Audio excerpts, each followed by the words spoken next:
Hello everyone, welcome back to my channel. In this video I'm going to be showing you the switch wiring on this Toy Story Signature Collection Buzz Lightyear.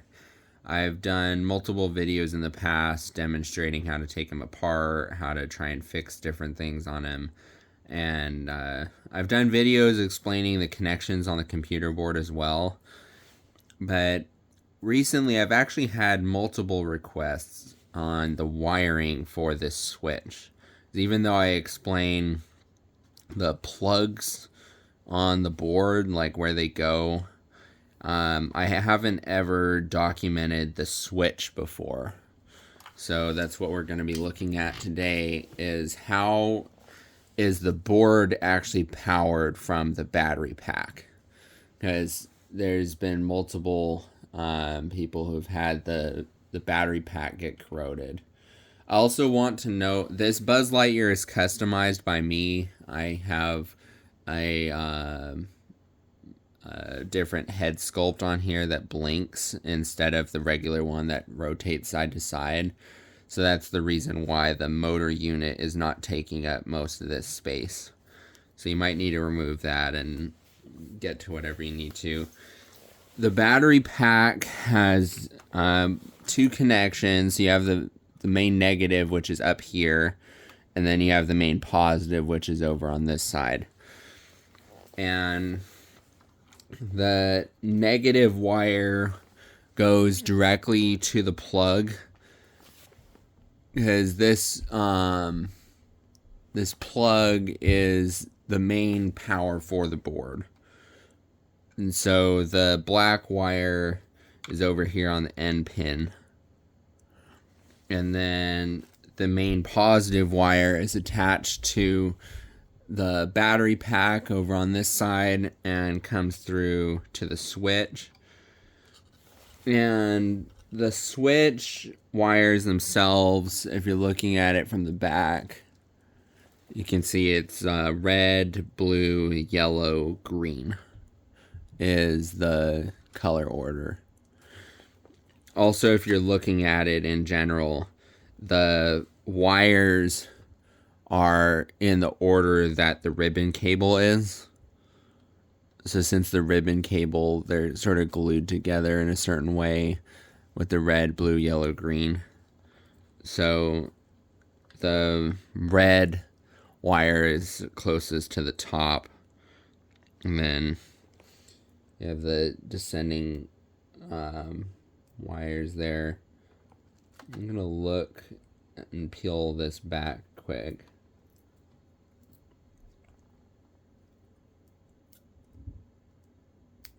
You want to be very careful, because this Buzz is in pristine condition, because I've had him the entire time that I got him brand new, which back when I started this channel was kind of rare for me, because most of my toys and stuff came used from yard sales and stuff like that. But this Buzz I actually bought brand new from Target when they re-released them. And so looking at it, the wires are all in really good shape. But if you left batteries in here, I've seen now a couple different ones where the corrosion spread pretty far. And what can happen is the wires will corrode all the way through, and sometimes if you're not careful, like if you bend the wire and they're in that bad a shape, you just cause like a fracture, like just by bending it. So if your wire is that bad, I would recommend trying your best. If you don't have more plugs, you can buy these, because I've bought plug assortments on Amazon and things that you can make your own new plugs. These are like JST connectors. If you can't do that though, I would recommend trying to unplug it from the board and then soldering new wires directly onto these. I would just cut them off and probably solder new wires, because I don't know if it's worth gambling that the ribbon cable is intact. These wires are really thin. And so if your wires are corroded coming off of the battery box contact back here, and it seems like it's just not like intact anymore, I would probably just do fresh wires as much as possible. I was looking here though at the actual continuity. It's a little tricky to show and for me to look on camera.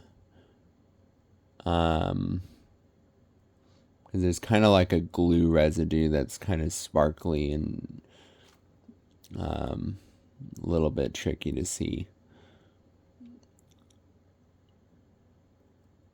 I was kind of curious if any of these wires are actually common with the battery positive, which I think it might be, which would be kind of stupid, but I'm gonna go ahead and get out my voltmeter and put it on continuity. So for anyone who's not familiar, just when you tap and they touch, it'll make a beep sound. So going ahead here, I'm just really curious if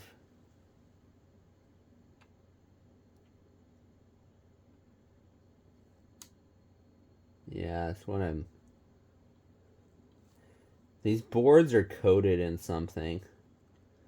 It's kind of... It's got that shiny, like, residue. And...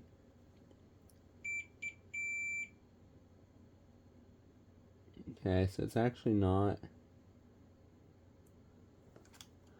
Or I'm just not making a good contact.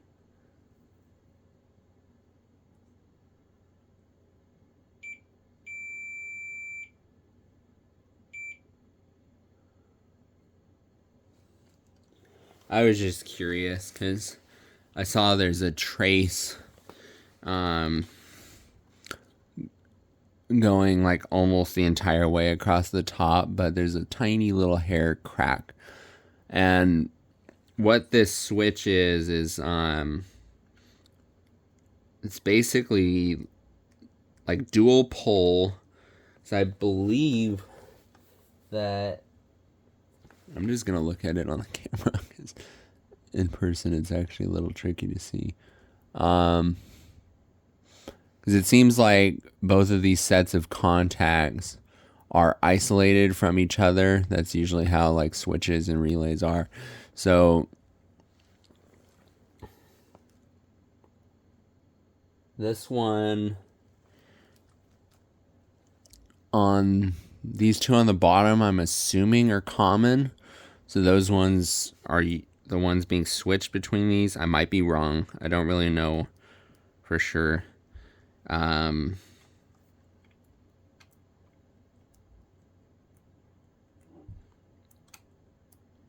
Theoretically, it doesn't really need that many different bridge points, but yeah,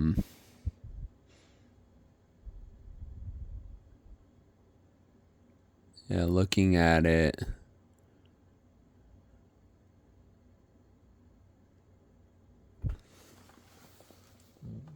trying to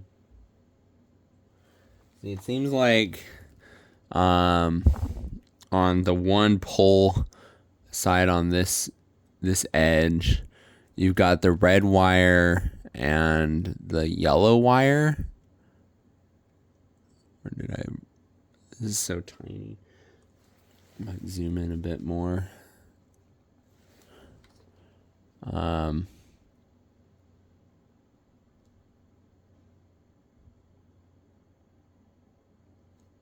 Yeah, so definitely...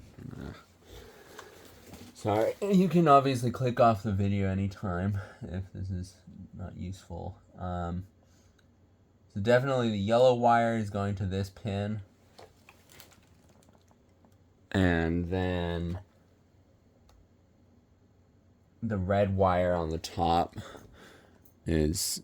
Yeah, so it seems like those two are the only ones. This one is not connected anywhere as far as I can tell, and this one on the bottom isn't. And then That one is connected to the battery positive lead from the battery pack. And then it's being bridged up here as well. And then the blue wire comes over and is attached here. And then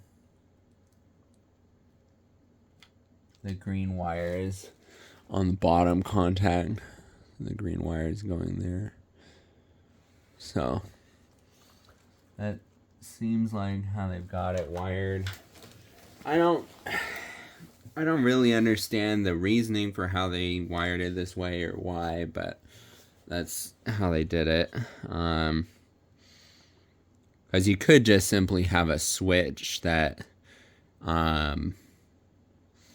you'd have just two positive leads essentially. So you could have the positive coming from the battery pack to here, and then just have the switch where off isn't connected to anything. If you switch it one way, it gives power to one positive, and then if you switch it the other way, it gives power to the other. So then it could put it in try me versus play, because that's what the switch is. But I don't know. They did it a little complicated, so that's how they wanted to do it. So yeah, that's pretty much it. So hopefully this helps, and if you have any other questions or comments, feel free to let me know. I do take mail-in requests now. I'm located in Washington State, and depending on where you are, that might not be feasible for you to send me something to fix. So, but if you have a more complicated project, such as if your buzz is in a bit more state of disrepair, it might be worth it to send versus trying to do the repairs yourself. I also recommend temperature controlled soldering iron is probably a better way to go if possible. If you don't own a soldering iron and you think you might be getting into more electrical projects in the future, temperature controlled soldering iron makes a huge difference, because you save yourself a ton of time, and your soldering joints are going to be way stronger and easier to do.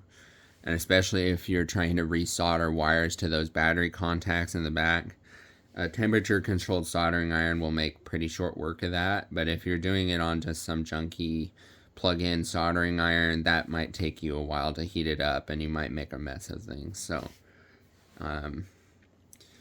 but yeah, I had done videos a while ago showing like the arms, how to take them apart, because they're basically glued together with a seam here. I think it's kind of silly that they put a molded plastic screw instead of a real screw, because Buzz in the movies has screws that are like visible, so they obviously molded it. So I think that's kind of annoying and stupid that they wanted to make it not repairable. But since Thinkway has stopped offering parts, largely I think due to my channel's success, unfortunately, because I started making it well known that the parts were available at the time when I was making the videos, but now the parts department is like non-existent. So since the only option is to either buy another Buzz to sacrifice or to try and cut it open, if people are wanting me to take a crack at fixing something for them, I am sort of curious now with my current skill set to try and attempt some of the repairs I was trying to do back when I started filming my videos in 2019. Because I have better tools now and a lot more knowledge on these buzzes since I did so many videos on them. The most common problem are the wings, which is unfortunate, because even at the time when I was doing the videos, the wings, those were a pretty common problem. And those I don't think I could fix the clip, which sucks. So if the bottom joint of the wing fails and you're basically stuck with the bottom half out, I don't really think that's fixable. Unless someone who has 3D printing skills and like extreme modeling skills and stuff, like seriously, it would take a lot of time to make an adequate part, because you basically have to replace that end half of the wing. It is possible to open up the middle section here, so it is possible to open that up, but yeah, so I think I could fix the wiring nowadays. So if anyone has the lights that failed, I think that would actually be a job you could send me a buzz and I could actually fix the lights, potentially. I don't really like to make huge requests, especially since, huge claims, since I haven't done it successfully before. But, and I know that there's a decent chance, though, that the plastic might get a little bit marked and scuffed from trying to crack it open, because unfortunately they glued it together with super glue and stuff, and you can try and soften it in water and rubbing alcohol and things like that, but so there's a chance that it would still have lines and stuff from trying to cut it open with like a knife. I think that I could successfully repair the wires to make the lights work again if yours failed. But the clip thing is still a problem. And then the other thing was like the communicator arm sometimes will fail, or laser arm. Usually communicator arm though. I would be willing to take a crack at fixing someone's if they want to try. Personally, I would not charge for my services if I cannot fix the problem. So you would still have to cover shipping back and forth, but I won't charge for the time spent if I can't make it better. Because I don't really believe in charging people for work if I didn't do anything really. So I don't know if anyone wants to take a shot at like, oh, I would like it fixed. And the thing is, though, you would have to not really care that much if there were slight lines from it being cut, because I would have to use like a knife to try and cut along the seams and things.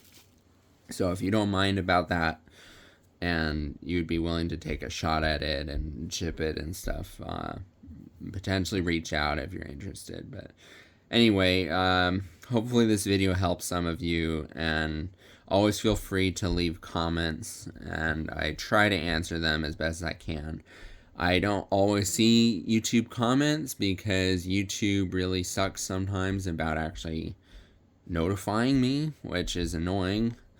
And sometimes, so sometimes comments don't get through. Sometimes it seems like they almost get shadow banned, where people will try and say like, hey, I need help with this, and then it doesn't even show up on the video sometimes. Anyway, I have YouTube About info, which you can reach out to me via email or text. So always feel free to shoot me an email or text. And if I don't respond, always feel free to send me another message, because there's a chance things fall through the cracks and I get sidetracked and I thought I replied. So always feel free to send messages and things. So anyway, hopefully this helped, and stay tuned for more videos in the future.